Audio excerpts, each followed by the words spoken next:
Nasihat berharga ini diceritakan oleh Ustadz Muhammad Fatoni Asy'ari.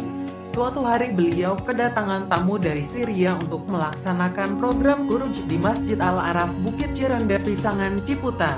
Mereka berdialog tentang Islam dan ibadahnya seorang muslim selama kurang lebih 1 jam. Sampai akhirnya pembicaraan mengarah soal anak. Nasihat demi nasihat mengalir gitu deras dari hamba Allah yang wajahnya bersih bersinar. Tamu beliau itu memberikan nasihat untuk mendapatkan keturunan dengan keyakinan dan tawakal kepada Allah. Beliau dan istri mencoba melaksanakannya dan alhamdulillah ternyata mujarab. Nasihat beliau untuk memperoleh keturunan adalah sebagai berikut. Yang pertama adalah melakukan sholat taubat.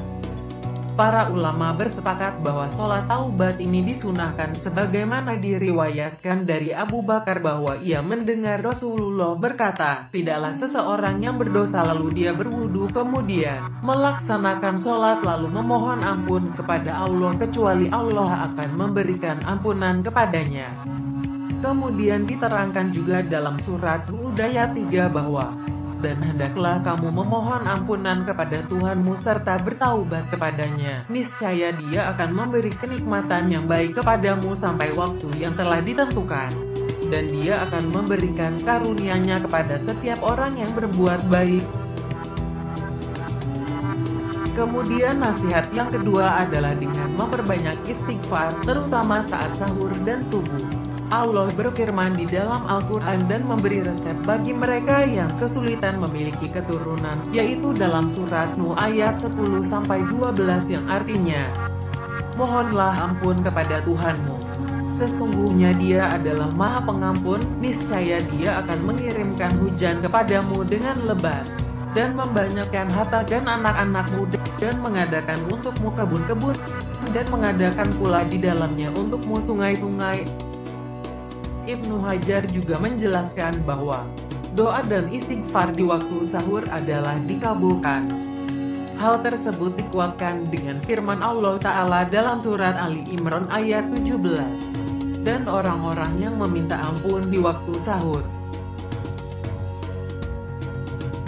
Kemudian yang ketiga adalah melakukan sholat hajat, istikharah, dan tahajud. Dalam hadis riwayat Ahmad, Rasulullah bersabda, siapa yang berwudu dan sempurna wudunya, kemudian melakukan sholat 2 rakaat dan sempurna rakaatnya, maka Allah berikan apa yang ia pinta cepat atau lambat. Sholat istikharah merupakan sholat yang dikhususkan untuk meminta petunjuk kepada Allah. Tiada petunjuk yang lebih baik lagi selain petunjuk dari Allah. Kemudian sholat tahajud. Salah satu manfaat sholat tahajud adalah dapat mengusir berbagai penyakit dan di saat yang sama meningkatkan kekebalan tubuh. Hal ini berdasarkan penelitian yang dilakukan oleh Profesor Dr. Muhammad Soleh. Lebih lanjut beliau mengatakan bahwa di saat yang sama ketika kekebalan tubuh sudah meningkat, otomatis segala penyakit yang menyerang akan musnah dengan sendirinya. Dengan terusirnya segala penyakit, insya Allah akan disegerakan diberikan keturunan. Yang keempat adalah dengan berdoa dengan penuh keyakinan. Yahya bin Muaz berkata, siapa yang mempunyai keyakinan yang teguh saat berdoa, maka Allah tidak menolaknya. Demikian pula Ibnu Al-Qayyim berkata, jika seseorang berdoa dengan kesungguhan dan rasa optimis, maka doanya dikabulkan. Allah Subhanahu wa Ta'ala berfirman dalam surat Al-Baqarah ayat 186, dan apabila hamba-hambaku bertanya kepadamu tentang aku, maka jawablah bahwasanya aku adalah dekat. Aku mengabulkan permohonan orang yang berdoa apabila ia memohon kepadaku. Maka hendaklah mereka itu memenuhi segala perintahku dan hendaklah mereka beriman kepadaku, agar mereka selalu berada dalam kebenaran. Nasihat yang kelima adalah suami istri saling minta maaf dan dilanjutkan minta maaf kepada keluarga dan beberapa orang yang sering dijumpai. Permintaan maaf kepada orang lain penting untuk menjaga hubungan kita dengan sesama manusia dan agar kita terhindar dari sifat dendam yang dibenci oleh Allah Subhanahu wa Ta'ala. Salah satu hal agar bisa memperoleh ampunan Allah adalah dengan berminta maaf, seperti dijelaskan dalam surat An-Nisa ayat 149. Jika kamu melahirkan sesuatu kebaikan atau menyembunyikan atau memaafkan sesuatu kesalahan orang lain, maka sesungguhnya Allah Maha Pemaaf lagi Maha Kuasa. Nasihat keenam adalah memperbanyak sedekah atau infak secara aktif. Maksudnya kita bersedekah atau berinfak dengan mendatangi fakir miskin, anak yatim dan kaum duafa lainnya. Sedekah memang nyata membawa berkah.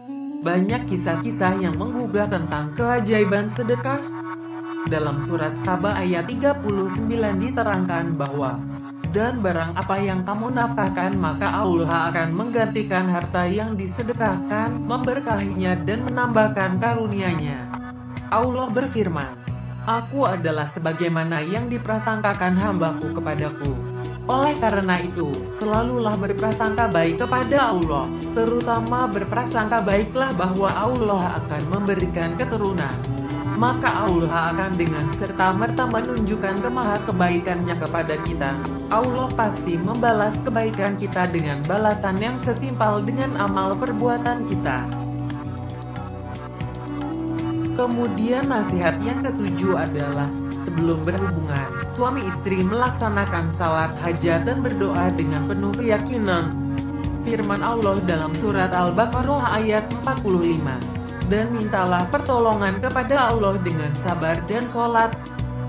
Insya Allah, dengan salat hajat sebelum berhubungan suami istri, keinginan untuk segera memiliki keturunan akan segera terkabul. Yang terakhir, amalan yang dilakukan oleh istri Ustadz Muhammad Fatoni Asyari adalah dengan menambahkan satu amalan membaca surat Yasin setiap hari, selama tidak sedang menstruasi. Membaca Yasin kapan saja, saat memungkinkan. Yang penting ikhlas, enjoy dan yakin.